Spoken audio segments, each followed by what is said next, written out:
আসসালামু আলাইকুম দর্শক, আমি সিলভার স্কাই হলিডেজ ইউটিউব চ্যানেলের পক্ষ থেকে আপনাদের আন্তরিক শুভেচ্ছা এবং অভিনন্দন জানাচ্ছি। আজকে আমরা একটি নতুন দেশ ইরাক নিয়ে আপনাদের সঙ্গে আলোচনা করব। মূলত ইরাক নিয়ে আমাদের বিভিন্ন জনের বিভিন্ন প্রশ্ন রয়েছে, বিভিন্ন কথা রয়েছে, মার্কেটে বিভিন্ন ধরনের প্রশ্ন ছড়িয়ে আছে। এই সকল প্রশ্নের উত্তর আমরা আজকের এই ভিডিওতে আপনাদেরকে দেওয়ার চেষ্টা করব। সুতরাং আপনারা আমার এই ভিডিও শেষ হওয়া পর্যন্ত আশা করি আমার সঙ্গে থাকবেন। তাহলে ইরাকের বর্তমান অনেক বিষয় নিয়ে আপনারা পরিষ্কার হয়ে যাবেন। আসলে আমরা আজকে কি কি বিষয়গুলো নিয়ে পরিষ্কার হতে চাই, সেই বিষয়গুলো নিয়ে আমি আপনাদেরকে প্রথমে পয়েন্ট আকারে বলে দিচ্ছি। প্রথমে হচ্ছে যে ইরাকের শ্রমবাজার কি বাংলাদেশিদের জন্য খুলেছে? Number one. নাম্বার টু, ইরাকে কি কি কাজের চাহিদা রয়েছে? নাম্বার থ্রি, ইরাকে কাজের ভিসা পেতে কত সময় লাগছে? চার, ইরাকে বেতন কত? পাঁচ, ইরাকে যেতে কি কি কাগজপত্র লাগছে? ছয়, ইরাকে যেতে কত টাকা লাগে? এই ছয়টি প্রশ্নের উত্তর আমরা কিন্তু আপনাদেরকে আজকে আমাদের এই আলোচনায় ইনশাআল্লাহ খুব পরিষ্কার করে দিয়ে রাখবো। আশা করি যারা ইরাকে যেতে ইচ্ছুক বা যেতে চাইছেন, অথবা যারা ইরাক সম্পর্কে এখনো পরিষ্কার ধারণা রাখেন না, তারা এই ভিডিওটা দেখলে ইরাক সম্পর্কে একটা পরিষ্কার ধারণা ইনশাআল্লাহ আপনারা পেয়ে যাবেন। তাহলে আমরা তার আগে আমি আপনাদেরকে ইরাক সম্পর্কে কিছু মৌলিক তথ্য দিতে চাই। আসলে আমরা জানি যে ইরাক দীর্ঘদিন যাবৎ একটি যুদ্ধ বিধ্বস্ত দেশ। সেই দেশে বর্তমান অবস্থা কেমন? আমরা অনেকেই মনে করি যে ওখানে যুদ্ধ বিগ্রহ লেগে আছে, তাহলে সেখানে গিয়ে কি আমরা কোনো কাজ পাবো কিনা, কাজ করার সুযোগ আছে কিনা, দীর্ঘদিন থাকার কোনো প্রক্রিয়া আছে কিনা। সুতরাং এই বিষয়টা কিন্তু অত্যন্ত গুরুত্বপূর্ণ। তাহলে ইরাক সম্পর্কে আমরা কিছু মৌলিক তথ্য দিলে কিন্তু আপনারা বুঝতে পারবেন যে ইরাকের আসলে বর্তমান অর্থনৈতিক অবস্থা কেমন, সেখানে যাওয়াটা আমাদের জন্য ঠিক হবে কিনা, আমাদের যাওয়াটা উচিত কিনা। তাহলে আমরা প্রথমে জেনে নিই যে ইরাকের আসলে আয়তন কত। দেখেন, ইরাকের আয়তন হলো 4,37,000 বর্গ কিলোমিটার, মানে বাংলাদেশের প্রায় 3 গুণ একটি দেশ।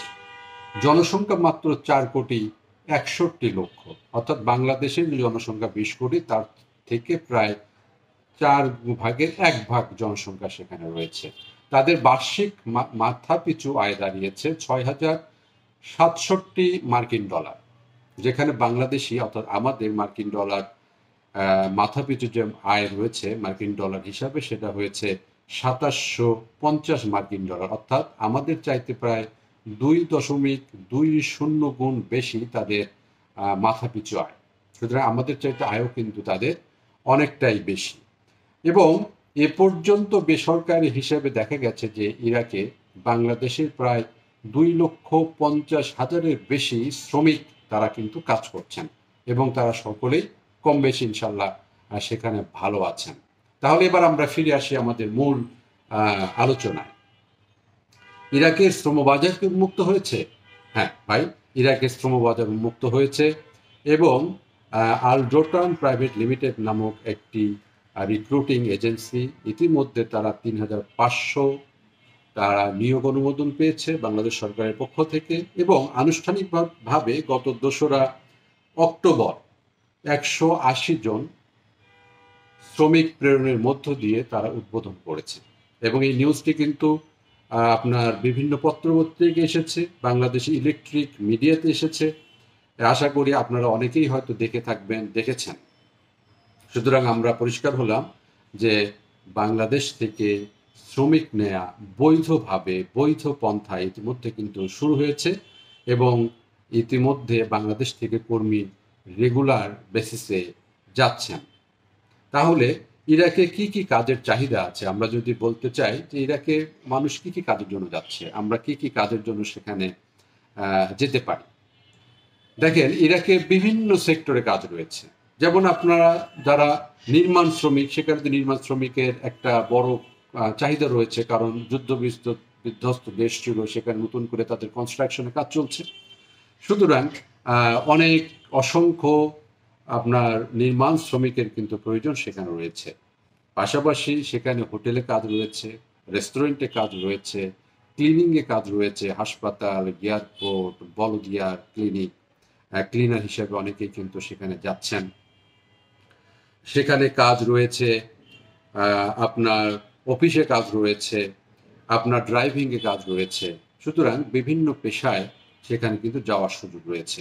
এখন যদি বলেন যে কাজের ভিসাগুলো পেতে আসলে কত সময় লাগছে, যেহেতু সরকারিভাবে এটা নিয়োগ অনুমোদন অলরেডি ডিক্লেয়ার হয়েছে, নিয়োগ অনুমোদন পাওয়া গেছে, সুতরাং আমরা এটা আপনারা 1 মাস থেকে 1.5 মাসের মধ্যে সর্বোচ্চ ভিসা পেয়ে যাবেন এবং 2 থেকে 2.5 মাস সর্বোচ্চ আপনারা এখান থেকে বাংলাদেশ থেকে ফ্লাইট নিতে পারবেন। সুতরাং আমি আপনাদের এই সময়ের ব্যাপারে একটা ধারণা দিয়ে দিলাম। আপনারা যারা ইরাকে যেতে ইচ্ছুক তারা কিন্তু এই ব্যাপারে আপনারা এগোতে পারেন এবং নিঃসন্দেহে সরকারি কর্মপ্রক্রিয়ার মধ্য দিয়ে, বিএমইটির মধ্য দিয়ে আপনারা কার্ড সংগ্রহ করে আপনারা ইরাকে যেতে পারবেন। তাহলে আমরা ইরাকের বেতন কত, খুবই ইম্পর্টেন্ট প্রশ্ন। কারণ ইরাকে বেতন যাবেন, আপনি কাজ করবেন, সেখানে বেতন কত হতে পারে, আপনারা নিশ্চয়ই একটা টাকা পয়সা খরচ করে যাবেন, পরিবারের ব্যয় করে যাচ্ছেন, সুতরাং সেখানে বেতন কত হতে পারে। আমি আপনাদেরকে বলছি যে বেতনের পরিমাণ ইরাকে গড়ে $400 থেকে $600 মধ্যে হয়ে থাকে। অ্যাটলিস্ট $400 তাদের বেতন এবং সরকারি কিছু তাদের নিয়মকানুন রয়েছে, সেই সরকারি নিয়মকানুনের মধ্যে দিয়ে। এবং বাংলাদেশে যারা কাজ করছে তাদের কাছ থেকে আপনারা যদি কোনো আত্মীয় স্বজন কাজ করে থাকে বা সেখানে আছে আপনারা জানেন, তাদের কাছ থেকে আপনারা কিন্তু এই ইনফরমেশনটা পেয়ে যাবেন। সুতরাং বলা যায় যে কমপক্ষে $400, $450, $500, $600 এবং থাকা খাওয়াটা অধিকাংশ ক্ষেত্রেই নিয়োগকারীরাই প্রোভাইড করে থাকেন। সুতরাং যারা যেতে চাইছেন তাদের জন্য এটা একটা ভালো সুসংবাদ হতে পারে। ঠিক আছে, তাহলে ইরাক যেতে কি কি কাগজপত্র লাগে? খুব কাগজপত্র জটিলতা নেই। আপনার মেডিকেল করতে হবে, মুখ করতে হবে, ইন্স্যুরেন্স, পুলিশ ক্লিয়ারেন্স, এগুলো কিছু লাগছে না। আপনি পাসপোর্ট দেবেন, মিনিমাম 1 বছর তো আপনার পাসপোর্টের ভ্যালিডিটি থাকাই উচিত। আপনি ছবি দেবেন, এনআইডি কার্ড দেবেন, আপনার ভিসা আসবে, তারপরে আপনি টিটিসিতে ট্রেনিং করবেন, ফিঙ্গারিং দিবেন, বিএমইটি হবে, টিকিট হবে, আপনি চলে যাবেন।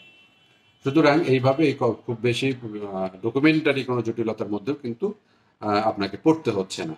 ইরাকে যেতে কত টাকা লাগে, এটা একটা খুবই গুরুত্বপূর্ণ প্রশ্ন, কিন্তু এটার আসলে সত্যিকার উত্তর প্রকৃতপক্ষে কত টাকা লাগে এইটা বলাটা বড় মুশকিল। এটা আপনারা যাদের মাধ্যমে যাচ্ছেন বা যেতে চাইবেন, নিশ্চয়ই কোনো না কোনো সোর্স আপনাদের রয়েছে। সেই সোর্স বা আত্মীয় স্বজন যারা কাজ করছে, বিভিন্ন যারা এজেন্ট রয়েছে, তাদেরকে জিজ্ঞেস করলে আপনারা একটা ধারণা পেয়ে যাবেন।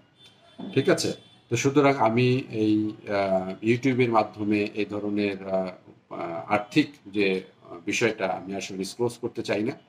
আপনারা এটা আপনাদের এজেন্ট হোক বা পরিচিত বন্ধু বান্ধব, আত্মীয় স্বজন যারা ইরাকে রয়েছে বা যারা যেতে চাইছে তাদের সঙ্গে আলোচনা করে বিষয়টা ক্লিয়ার হতে পারবেন। তো সুতরাং আপনারা যারা ইরাকে যেতে আগ্রহী, যারা যেতে চাইছেন, তাদের জন্য আমাদের আন্তরিক শুভেচ্ছা রইল। আমি আপনাদের ইরাক সম্পর্কে একটা মোটামুটি একটা তথ্য আশা করি দিতে পেরেছি। আমার এই ভিডিও যদি আপনাদের ভালো লাগে তাহলে আপনারা সাবস্ক্রাইব করবেন এবং আমাদের সামনে থাকবেন। বিভিন্ন দেশ সম্পর্কে এইরকম তথ্যভিত্তিক আলোচনা আমরা করে থাকি।